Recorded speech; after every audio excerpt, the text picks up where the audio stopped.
अस्सलाम वालेकुम।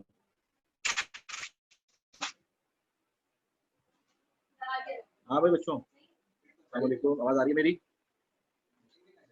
हेलो। जी सर आ रही है। जी सर आ रही। Okay okay.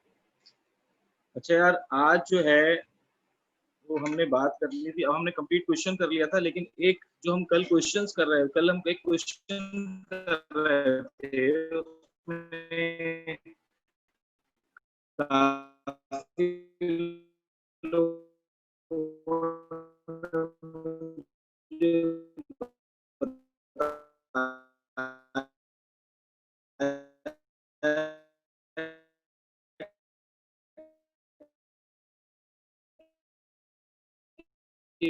ओके, बहुत अच्छी बात है। लेकिन कल के बाद कोई इस वक्त तो मेरे पास डायरेक्ट नहीं है। आपने जो डेप्रिसिएशन निकाला था उसने बाइफरकेट कर दिया था 15,000, लेकिन अगर आप उसकी ट्रांजेक्शन पढ़े एडजस्टमेंट में तो उसने जो बात लिखी हुई है सवाल में, वो उसने क्या लिखा है कि उसने ये चीज करेक्ट कर ली है। मैं ये समझ रहा था कि ये एरर ऑफ ओमिशन है। एरर ऑफ ओमिशन नहीं था, बल्कि वो करेक्ट हो चुका था। इसका मतलब ये था कि ये जो 20,000 है इसमें से वो डेप्रिसिएशन का अमाउंट से निकालना है। वो जो डेप्रिसिएशन का अमाउंट आपने निकालना है वो 20,000 के हिसाब से निकालना है, यानी कि 20,000 का डेप्रिसिएशन आप निकालेंगे। 5,000 के हिसाब से नहीं, 20,000 का डेप्रिसिएशन कितना था वो जो आपने निकाला था? अभी मेरे पास वो किताब नहीं है डायरेक्टली, क्योंकि वो किताब में अभी मेल्स आए हो। चले इसको छोड़ देंगे फिलहाल इसको, क्योंकि वो कंफ्यूज हो जाएंगे आप लोग, की किताब मेरे पास नहीं है डायरेक्ट। एक छोटी सी बात, अमेंडमेंट कराना थी, कुछ लंबी बात नहीं है। अच्छा ठीक। हसनैन, कल तुम कहाँ गायब हो गए थे भाई? हसनैन, आवाज आ रही है मेरी?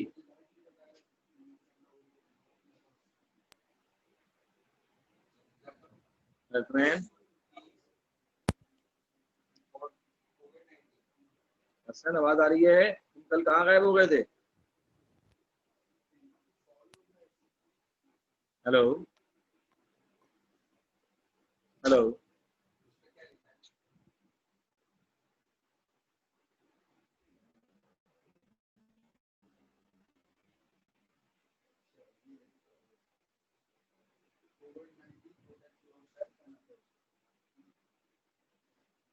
तो जवाब क्यों नहीं दे रहा जब आवाज आ रही है मेरी तो?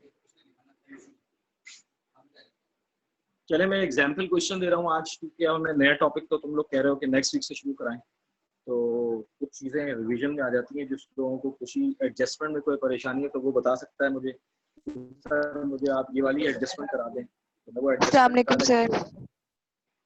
बोलो। अस्सलामुअलैकुम सर। वालेकुम सलाम। क्या हाल है? सर बस सही। अल्लाह आपको खबर दे। अच्छा, बात हम कर रहे थे एडजस्टमेंट की, कुछ चीज़ों की जिसके ऊपर आप लोग अभी भी अटकते हैं। मैं उसका कुछ बनाकर दिखाता हूँ आपको, एग्जाम्पल क्वेश्चन, और देखता हूँ आप में से कितने लोग अब इसको सही कर सकते हैं। एक तो बात थी प्रोविजन फॉर डाउटफुल डेट्स की, जिसमें ट्रेड रिसीवेबल आपका, मैं सपोज कर रहा हूँ, आप मेरे साथ साथ अगर नोट कर लेंगे ना तो ये बहुत अच्छा हो जाएगा क्वेश्चन, ताकि आप लोगों की ये रिवीजन हो जाएगी एडजस्टमेंट की, अच्छी खासी एडजस्टमेंट की रिवीजन हो जाएगी। आपको ट्रेड रिसीवेबल दिया हुआ है सपोज दैट 50,000 का, और आपको प्रोविजन फॉर डाउटफुल डेट्स दिया हुआ है 5,000, और आपको ऑलरेडी बैड डेट्स भी दिया हुआ है 2,000 का। सर वीडियो आपकी इतनी क्लियर नहीं आ रही। बॉलपेन की वजह से अब सही आ रही है? नहीं सर, बहुत ब्लर है। अच्छा यार, दरअसल वो शायद नेट का इशू होगा, या कलर स्लो, वो हल्का है बिल्कुल मार्कर का। आपके नेट का प्रॉब्लम लग रहा है। चलो भाई, बर्दाश्त करो, क्या कर सकते हैं।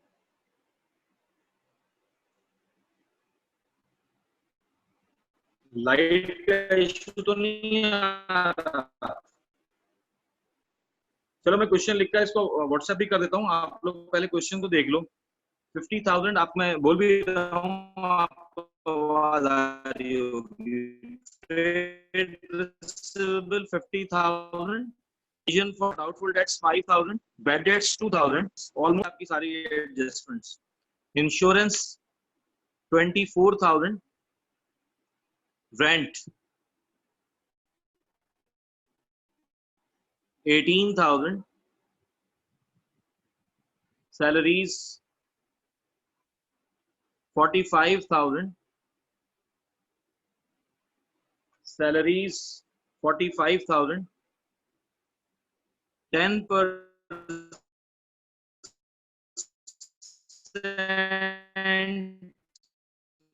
Bank loan, 10% bank loan, 10% bank loan 100,000। मैं थोड़ा बॉल पेन चेंज करके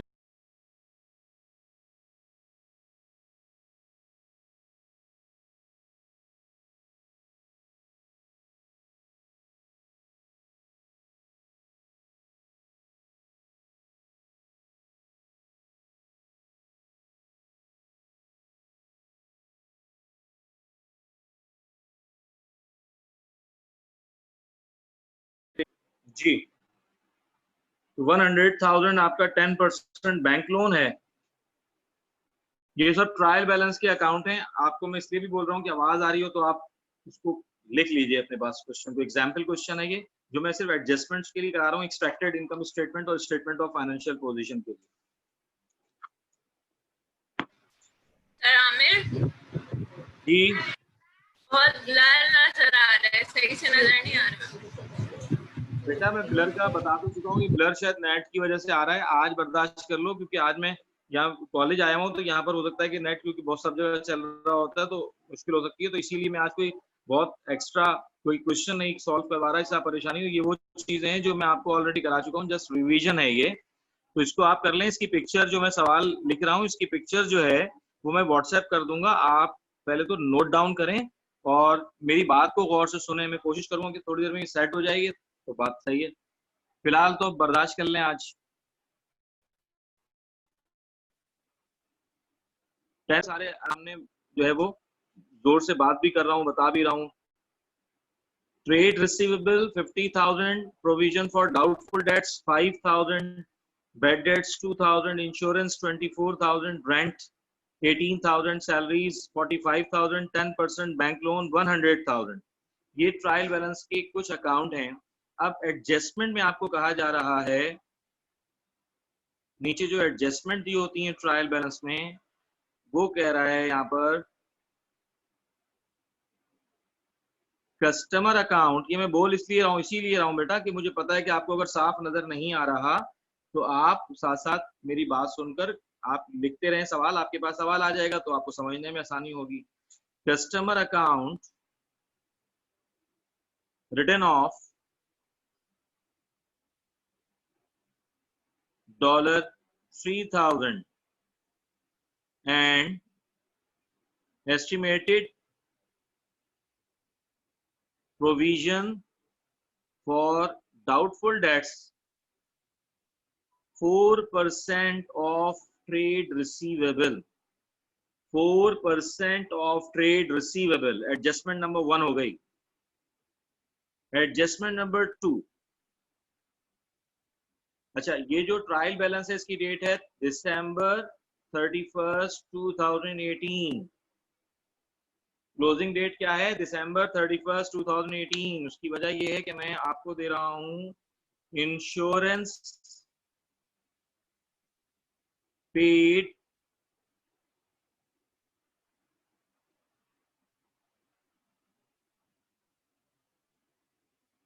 for 2 years,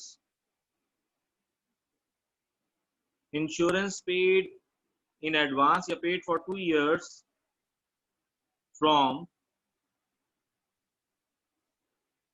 July 1st 2018। बहुत इंपॉर्टेंट है ये adjustment. Adjustment number 3, outstanding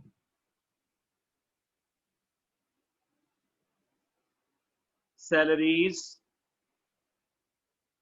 $10,000, outstanding salaries $10,000। मैं बोल इसलिए रहा हूं कि आप लोगों को लिखने में आसानी हो। अगर कोई चीज रह गई है तो आप मुझसे दोबारा पूछ सकते हैं।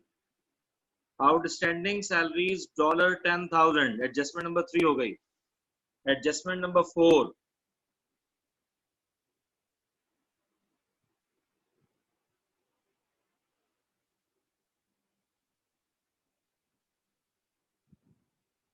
Rent prepaid $2,000। Adjustment number 5, received bank loan from October 1st, 2018।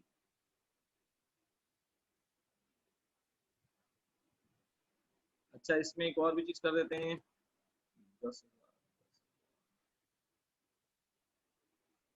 यहां पर ट्रायल बैलेंस में एक अकाउंट और लिख लीजिए, interest paid 1,000। Interest paid 1,000 trial balance के डेबिट में भी लिख लीजिए, ताकि जरा इसमें एडजस्टमेंट में कभी कभार वो घुमाता है तो आप लोग ना घूम जाएं। Receive bank loan from October 1st, 2018। आपको ये 5 एडजस्टमेंट दी हुई हैं। अब मेरा क्वेश्चन वही है कि जब आप इस तरीके से बना लीजिए एक्सट्रैक्टेड इनकम स्टेटमेंट। जब आप इनकम स्टेटमेंट बनाते हैं तो उसमें ग्रॉस प्रॉफिट आप जब कैलकुलेट कर लेते हैं, मैं सपोज कर लेता हूँ ग्रॉस, अब उसमें 2 कॉलम बनते हैं आपके, जिसके ऊपर आपकी एडजस्टमेंट्स होती हैं ज्यादातर। मसलन add other income less expenses. अब आपने मुझे ये बताना है कि अदर इनकम में कौन सा अमाउंट किस नाम से कितना जाएगा इन इंफॉर्मेशन की बुनियाद पर, और एक्सपेंसेस में कौन कौन से एक्सपेंसेस जाएंगे। क्वेश्चन रिक्वायरमेंट 1 है ये रिक्वायरमेंट 1 हो गई कि आपने एक्सट्रैक्टेड इनकम स्टेटमेंट बनाना है। और रिक्वायरमेंट 2 जो है वो क्या है, रिक्वायरमेंट 2 है कि एक्सपेक्टेड आपने स्टेटमेंट ऑफ फाइनेंशियल पोजीशन बनानी है, SOFP। SOFP में आपको बताना है कि करंट अमाउंट जाएंगे और नॉन करंट लायबिलिटीज में कौन से अमाउंट जाएंगे, किस नाम से जाएंगे, और तो कोई इफेक्ट नहीं है इसका। तो काइंडली आप जरा काम शुरू करें ईमानदारी से और मुझे चेक कराएं। जिसको कोई क्वेश्चन करना है तो क्वेश्चन कर ले। अब किसी को कोई बात पूछनी है क्वेश्चन से रिलेटेड तो पूछ ले, मुझे वो क्वेश्चन अभी चाहिए। अभी आप लोगों ने क्लास में सॉल्व करना है। सर पिक्चर भेज दे ग्रुप आप पर। स्क्रीनशॉट लेना चाहें तो स्क्रीनशॉट ले लें, मैं पिक्चर भेज देता हूँ। अभी वेट करें 2 मिनट, 1 मिनट लगेगा। अच्छा जी,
सही कह रहे हैं आप लोग। आज नेट अच्छा नहीं चल रहा है क्योंकि अभी मैं पिक्चर भेज रहा था तो थोड़ा स्लो जा रहा था वो।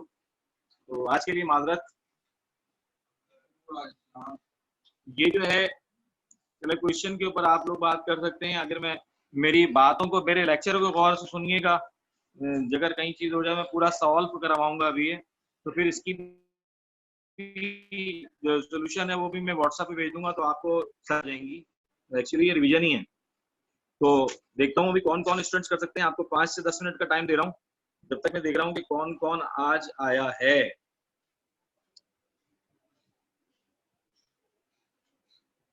सर मैंने आपको अटेंडेंस भेज दिया। हाँ बेटा, नहीं हुए तो मैं देख रहा हूँ। मोहम्मद हमजा तुम कल आए थे? हमजा, नहीं सर। आवाज आ रही है मेरी? जी सर आ रही है। तुम कल आए थे? नहीं क्यों? सर, इंटरनेट ही चल रहा था। बेटा ये छुट्टी करने के टाइम नहीं है इस वक्त ना। देखो तुम आते हो इसलिए तुमसे पूछे आ रहा है कि क्यों नहीं आए थे। जो लोग बिल्कुल नहीं आ रहे उनका तो लॉस है सीधा सीधा। जी सर। तो रेगुलर बेसिस पर आप आओगे तो हमेशा समझ में आएगा। हमेशा मैं बताता हूँ कि आप लोगों ने जब तक आप क्लास अटेंड नहीं करेंगे आपको कुछ भी समझ नहीं आएगा।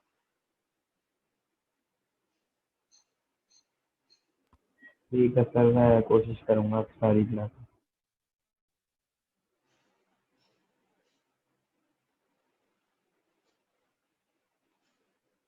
वो एक मिसाल होती है ना, एक जगह पर बहुत सारी खाली बाल्टियां पड़ी हों और एक बाल्टी के अंदर पानी भर के हम छिड़काव करें, एक साथ पूरी बाल्टी फेंकें, तो जितनी बाल्टियां वहां रखी होंगी ना, उन बाल्टी में तो थोड़ा बहुत किसी में पानी ज्यादा आएगा, किसी में कम आएगा। जो बाल्टी वहां मौजूद ही नहीं होगी उसमें पानी कहाँ से आएगा? तो हम तो छिड़काव कर रहे हैं, अब जो बंदा यहाँ अपनी बाल्टी लेके आया हुआ नहीं उसको क्या मिलेगा? तो भाई रेगुलर रहने की कोशिश करो। अब आप लोग माशाल्लाह ए लेवल में आ गए हो, समझदार हो, बड़े हो गए हो। अब तो अब आप लोग अपने जिम्मेदार खुद हो। हसनैन, तुमने बताया ही नहीं मुझे अभी तक, कल क्यों गायब हो गए तुम? तुम्हारा माइक का मसला है क्या आज? सर उसने मैसेज किया है कि उसकी तबीयत खराब थी। अच्छा,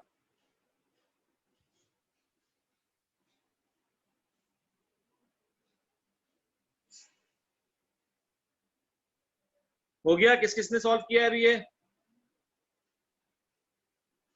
स्पेशली तौर पर नूर, देखो तुम्हें ट्राई करना चाहिए क्योंकि तुमने ये सारी चीज समझी हुई है। इसका 50% भी नूर अगर तुमने कर लिया बहुत बड़ी बात होगी। नूर को करना है। ये जो आज आप सवाल कराना सर, ये हैं? हाँ बेटा, जो मैंने अभी दिया है ना क्वेश्चन, ये अगर तुमने कर लिया तो ये बहुत 50% भी तुमने अगर कर लिया ना तो मैं समझूंगा कि 100% कर लिया तुम। ओके सर, मैं जरूर ट्राई करूंगा। ट्राई करो, शाबाश। नहीं समझ में आएगा 100% मैं कराऊंगा, लेकिन तुम ट्राई करो। जी सर। सर वो रात की कोई एक्स्ट्रा क्लास है आपकी आज? भाई अभी एक्स्ट्रा क्लास अभी नहीं है। अगले हफ्ते मंडे ट्यूसडे से जो हमने टाइमिंग रखी है वो होगी। इन 2 दिनों में मैंने क्लास जानबूझकर अभी नहीं ली, मेरी तबीयत भी थोड़ी सी गड़बड़ थी और मैं चाह रहा था कि अब रेगुलर क्लासेस शुरू हो जाएंगी, तो उसके हिसाब से फिर हम अपना आयोजन करेंगे कि जो जो रेगुलर हैं, जो हमारे पास क्लास में आते हैं, वो उनको हम फिर उनके पेरेंट्स को कॉल करके बताएंगे कि आप इन लोगों ने ये एक्स्ट्रा क्लासेस लेनी है, क्योंकि अब हमें सिलेबस भी आगे बढ़ाना है ना आप लोगों का यार।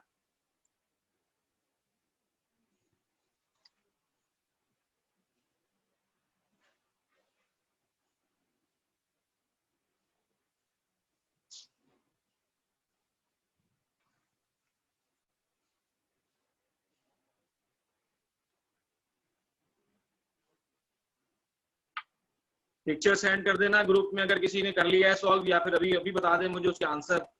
मिसाल के तौर पर मुझे trade receivable provision for increase in decrease in provision for doubtful debts, bad debts का अमाउंट कितना जाएगा, ये सारी चीजें आप मुझे बताएंगे। मुझे जो उम्मीद है सबसे ज्यादा कि कौन कौन बताएगा वो तो सबसे ही है, लेकिन ज्यादा उम्मीद है कि मुझे अब जैसे इसको सॉल्व कर देना चाहिए। अब्दुल्ला को सॉल्व कर देना चाहिए, अब्दुल्ला मकसूद, और राफे है, मुईज है, यूसुफ असलम है, इन लोगों को सॉल्व कर। साथ सलाम, तुम खामोश बैठे हुए हो, ट्राई भी कर रहे हो या नहीं?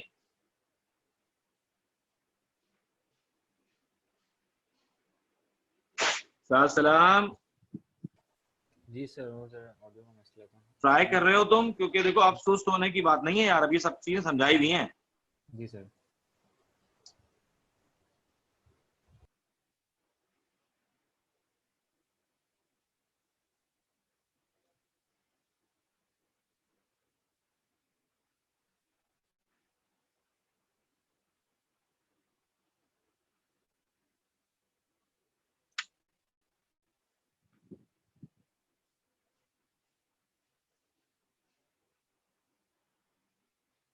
मैं सॉल्व कराना शुरू करूं अब?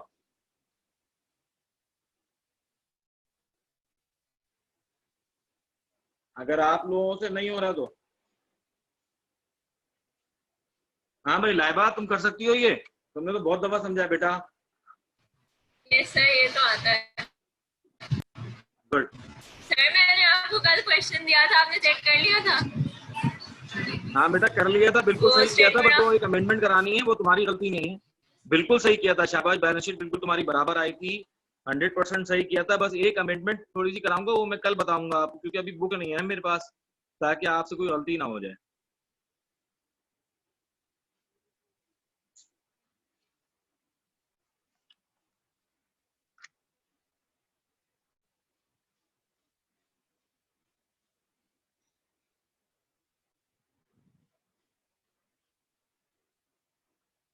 अच्छा, ओ लेवल अकाउंटिंग में तो लाइबा तुम ही पेपर दे रही हो ना, और तो कोई नहीं दे रहा अकाउंटिंग का पेपर ओ लेवल का?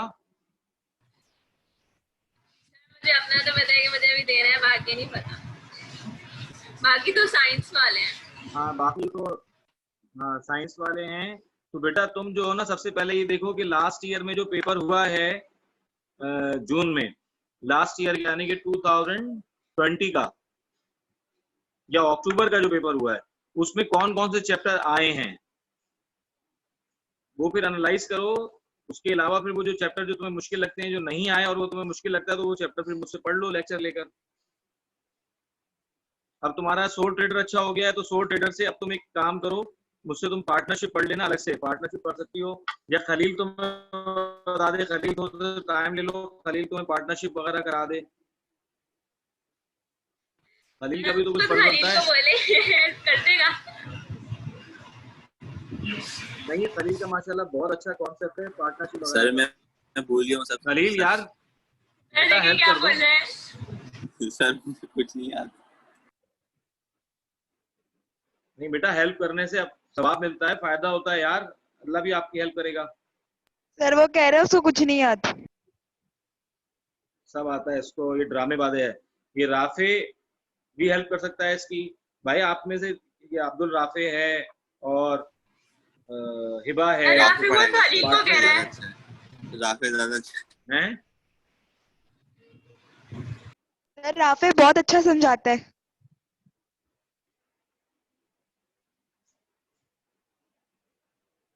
राफे यार तुम्हारी तारीफ हो रही है, अब तुम कुछ तो बोलो भाई। राफे एक दफा जरा अपने सारे ये तुम्हारे दोस्त हैं ना पुराने यार सारे, इसमें तुम अगर किसी की हेल्प कर दो कि तुम्हारी अकाउंटिंग थोड़ी बेहतर है, उनकी नॉलेज में इजाफा भी हो जाएगा, तुम्हारी नॉलेज में भी इजाफा हो जाएगा। इस तरह एक दूसरे के साथ कोऑपरेट किया करो आपस में।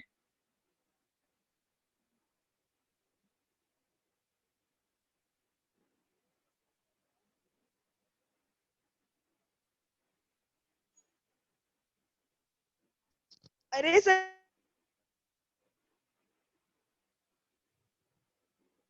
हो गया भाई? चले मैं आप लोगों को जल्दी सॉल्व करा के देखता हूँ कि आप में से किसने किया, क्योंकि टाइम खत्म हो जाएगा वरना फिर लोग सीख नहीं पाएंगे। और पहली बात तो ये थी कि कस्टमर अकाउंट रिटर्न ऑफ, मुझे पता है कि आप लोगों को ब्लर हो रहा है, समझ में ज्यादा दिख नहीं रहा, तो इसलिए मैं मेरी आवाज को ज्यादा गौर से सुनिएगा।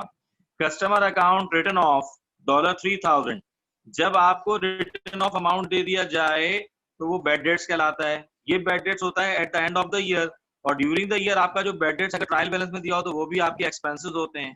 तो बैड डेट्स आपको 2000 दिया हुआ है ट्रायल बैलेंस में, और एक बैड डेट्स आपको दिया हुआ है एडजस्टमेंट में 3000 का। तो एक बात तो कंफर्म है कि इनकम स्टेटमेंट में एक्सपेंसेस में बैड डेट्स हमेशा रिकॉर्ड कर लिया जाता है, चाहे वो कहीं भी दिया हो। तो इसका मतलब टोटल 5000 का अमाउंट बैड डेट्स का ट्रायल बैलेंस से उठाकर और एडजस्टमेंट से उठा के आप कहाँ लिख देंगे, इनकम स्टेटमेंट। बैड डेट्स का मतलब एक्सपेंस हो गया, आपका लॉस हो गया, कंफर्म पैसा डूब गया।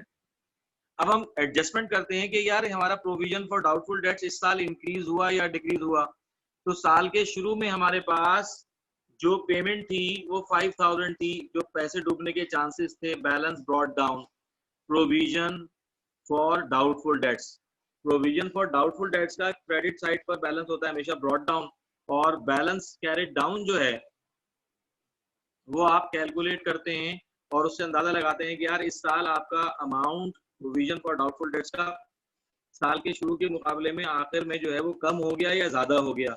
अगर इस 5000 से अमाउंट ज्यादा हो जाए तो जो जितना ज्यादा हुआ है डिफरेंस अमाउंट वो एक्सपेंसेस में लिखेंगे, और अगर कम हो जाए तो जितना कम हुआ है वो हमारी इनकम बन जाएगी।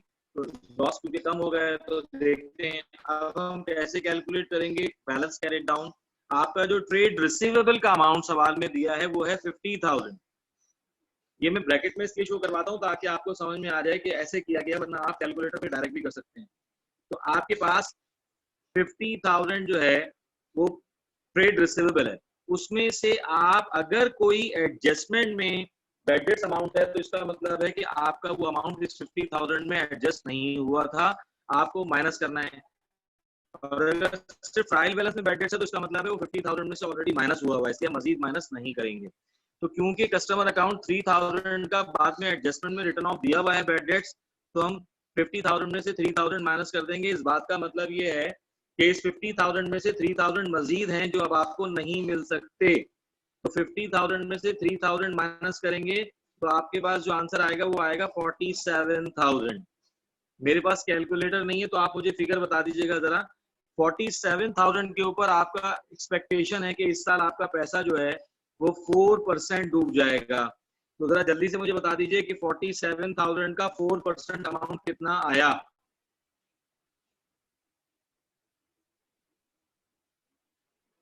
जल्दी से बता दें। 1880 सर 1880 47,000 का 4% अमाउंट 1880 1880 1880 ठीक है बेटा। अब आपके सामने सिचुएशन आ गई कि provision for doubtful debts at the beginning of the year expected और डाउट था हमारे पैसे डूबने के चांसेस 5,000 का। At the end of the year provision for doubtful debts का जो डाउट है वो हमारा 5,000 से कम होकर 1880 हो गया। तो इसका मतलब ये हुआ कि हमें फायदा हो गया, हमारा पैसे डूबने के चांसेस इस साल कम हो गए। तो अब आप माइनस करते हैं, डिफरेंस अमाउंट निकालिए कितना आ रहा है, जल्दी से बताओ। 5,000 माइनस 1880 3120 ये आपका इनकम स्टेटमेंट में इनकम साइड पर चला जाएगा। क्योंकि आपका provision for doubtful debts decrease हुआ है तो आप इसी नाम से लिखेंगे decrease in provision for doubtful debts, और वो आपका हो जाएगा कितना 3120। तो ये 3120 आपका decrease in provision for doubtful debts में चला जाएगा। तो अब ये एडजस्टमेंट मेरे ख्याल में तो अब आपको ख्वाब में भी आ जानी चाहिए, इतनी मरतबा करा दी है मैंने। एडजस्टमेंट नंबर 2 पे आ जाए जरा, क्योंकि ये शुरू में कराई थी तो अच्छा रिवीजन हो जाएगा। कह रहा है इंश्योरेंस पेड फॉर 2 years। जब आपने 2 साल का इंश्योरेंस पे कर दिया तो इसका मतलब है ये प्रीपेड का केस है, और आपने जो पेमेंट की है वो जुलाई 1, 2018 को की है 2 साल की। तो अब आपको ये देखना पड़ेगा कि आपने इंश्योरेंस पेमेंट कितनी की थी 24,000। समझना बात को, दोबारा पूछ लेना ना समझ में आया तो। इस 24,000 की पेमेंट आपने 2 year एडवांस की थी, तो 2 year का मतलब होता है 24 month। तो आपने इसको 24 से डिवाइड कर देना है ताकि आपके पास 1,000 ये आया पर मंथ आपकी इंश्योरेंस का प्लान आ जाएगा। ये हर एक महीना गुजर जाएगा तो आपका $1,000 का अमाउंट जो है वो एक्सपेंस हो जाएगा। हर महीने गुजरते चले जाएंगे, आपका इंश्योरेंस एक्सपायर्ड होता चला जाएगा, और जो महीने रह जाएंगे वो हमारा प्रीपेड के अंदर अमाउंट बच जाएगा। अब हम क्लोजिंग कर रहे हैं इनकम स्टेटमेंट 31 दिसंबर 2018 को। अब हमने इंश्योरेंस जो पे किया है वो कब किया है, जुलाई 1, 2018 को। तो जुलाई, अगस्त, सितंबर, अक्टूबर, नवंबर, दिसंबर, 6 महीने हुए हैं अभी हमें सिर्फ इंश्योरेंस एडवांस पे किए हुए। 24,000 जो हमने दिए हैं उसको दिए हुए कितने महीने हुए? 6 महीने। तो इसका मतलब ये हुआ कि 1000 पर मंथ के हिसाब से हमारा 6 महीने का अमाउंट 6000 एक्सपेंस में चला जाएगा, क्योंकि 6000 वो हैं जो खर्च हो गए हैं। तो अब हम क्या करेंगे, एक्सपेंसेस में लिखेंगे इंश्योरेंस 6000, और जो बाकी इंश्योरेंस हमारा बच गया है वो स्टेटमेंट ऑफ फाइनेंशियल पोजीशन में किस नाम से जाएगा? अदर रिसीवेबल के नाम से, अदर रिसीवेबल के नाम से चला जाएगा। तो 24,000 में से अब आपके जो बचे, कितने महीने बचे थे वो? 6 महीने निकाल दें, 18, 18,000।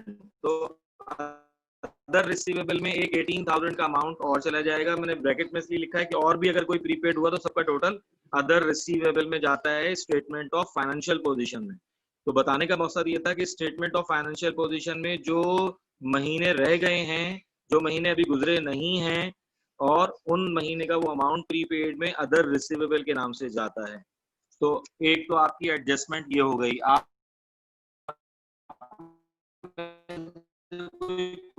क्वेश्चन करना चाहे तो मुझे रोककर क्वेश्चन कर।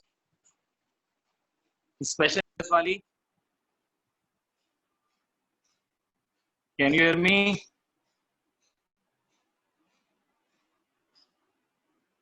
लाइबा, जी सर, बहुत अटक अटक के आवाज आ रही थी आपकी।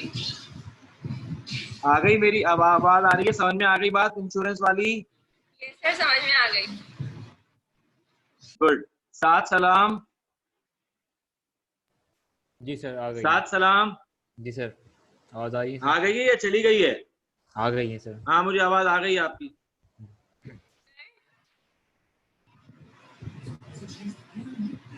सर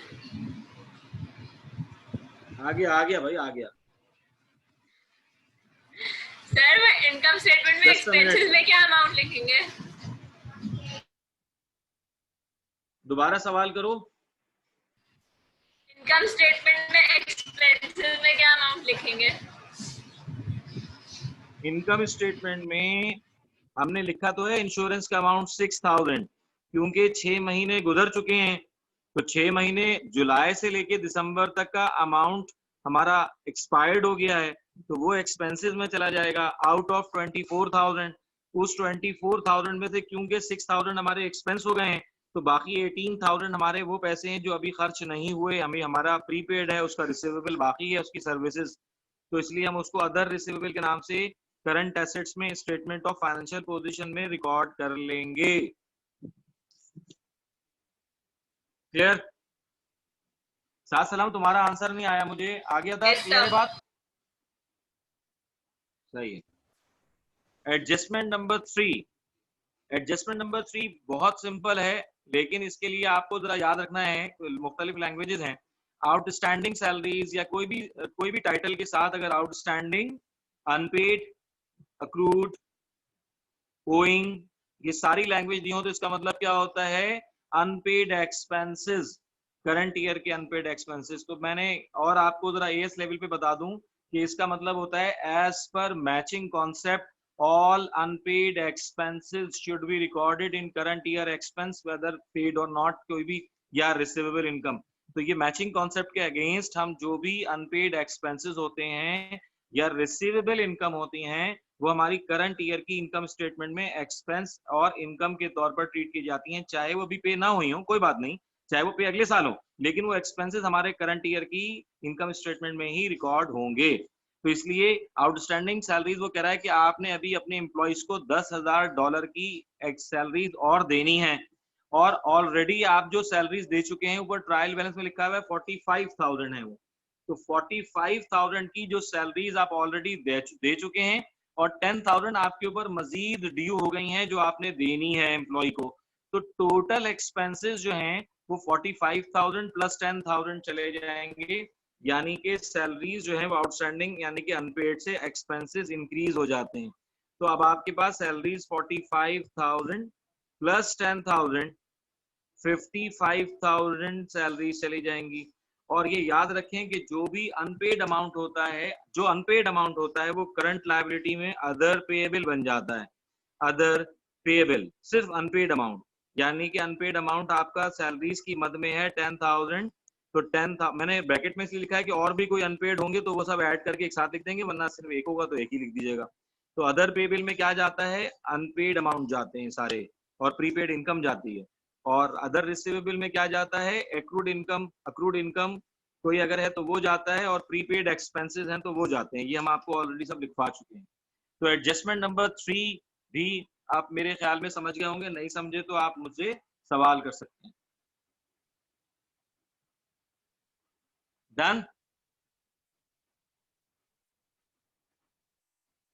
बेटा रोजा रखा हुआ है तुम लोगों ने बोलने का, चुप रहने का। जी जी आवाज निकाला करो जरा। आ गया एक तो ये जो मुइज है ना, मुइज, आ रही है तुम्हारी सर, बात आ नहीं रही कर रहा, है सर, मुइज तो पता नहीं मेरे ख्याल में, मुइज तुम्हारी आवाज अलग से निकलती नहीं है, क्या बात है? खाना वाना नहीं खाते तुम? जी सर, कर लिया। बेटा बोला भी करो, खामोशी से बैठ जाते हो, ऐसा लगता है कि हेडफोन आके पूछा ही नहीं। सो रहे हो। एक्टिव रहा करो जरा क्लास में, रिप्लाई दिया करो। अच्छा जी, आगे चलते हैं। Adjustment number 4। एडजस्टमेंट नंबर 4 में मैंने सीधी सीधी बात लिख दी, रेंट प्रीपेड। अभी सीधी बात जानबूझकर लिखी मैंने, इसका मतलब ये है कि वो ये कह रहा है कि भाई आपने जो रेंट ट्रायल बैलेंस में लिखा हुआ 18,000, सुनना जरा गौर से, लॉजिक के साथ, ट्रिक नहीं। रेंट जो ट्रायल बैलेंस में 18,000 लिखा है, इसका मतलब है आपने ये रेंट पे कर दिया है, लेकिन एडजस्टमेंट में 2,000 प्रीपेड इस बात को शो कर रहा है कि out of 18,000 $2,000 paid for next month. आपने वो $2,000 जो है वो नेक्स्ट ईयर, वो आपने अगले साल के लिए एडवांस दे दिए हैं। इस साल तक के टोटल 18,000 में से 16,000 इसका मतलब है इस साल के एक्सपेंसेस हैं, और जो 2,000 है वो अगले साल जो है वो खर्च होंगे। जैसे किराया हम दे देते हैं एडवांस, तो 2 महीने 3 महीने का अगले साल के अंदर चला गया तो वो अगले साल के एक्सपेंसेस में शामिल किया जाएगा, तो इस साल के एक्सपेंसेस में ये नहीं आएगा। तो हमने बताया था ट्रिक वाइज कि जब प्रीपेड का अमाउंट आ जाए तो उसकी वजह से क्या होता है, एक्सपेंसेस डिक्रीज हो जाते हैं, और आउटस्टैंडिंग अमाउंट से हमारे एक्सपेंसेस इंक्रीज हो जाते हैं। ये बात याद रखना है। तो अब हम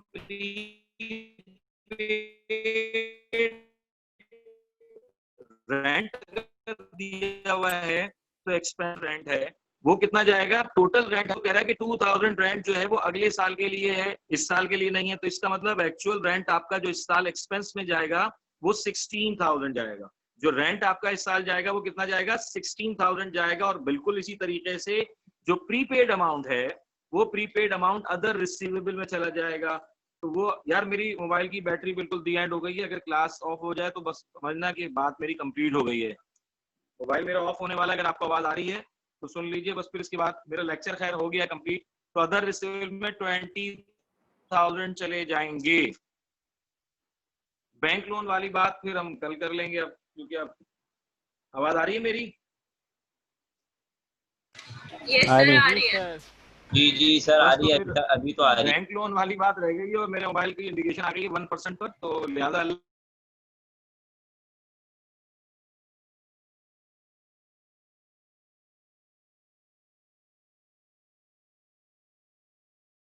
ठीक है सर।